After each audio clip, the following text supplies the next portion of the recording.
In a small dusty village there lived a boy named Ryan.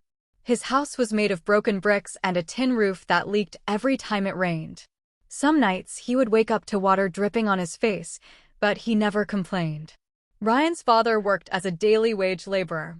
Some days he earned money, some days he returned home empty-handed. His mother stitched old clothes for neighbors to earn a few extra coins.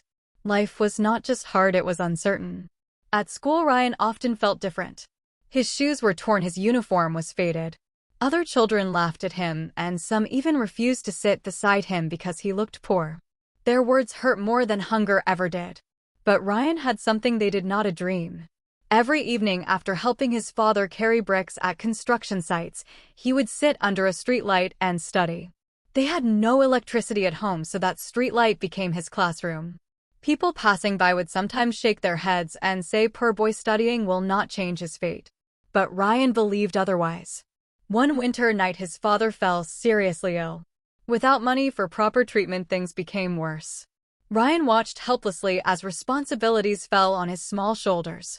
He was only 15, but life forced him to grow up quickly. To support his family, Ryan started working at a small tea stall after school. He washed cups, cleaned tables, and served customers.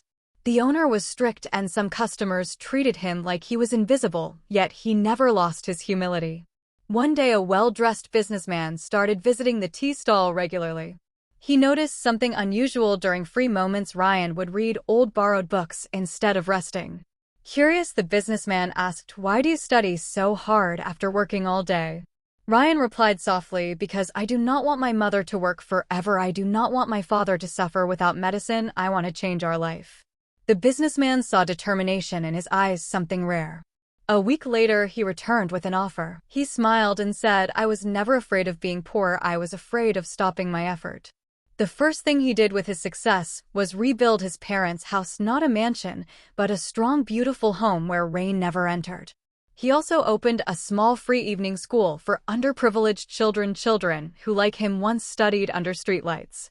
One evening, Ryan visited the same old streetlight where his journey began. It was still there, flickering slightly. He touched it gently and whispered, "You were my first teacher." From poverty to prosperity, his journey was not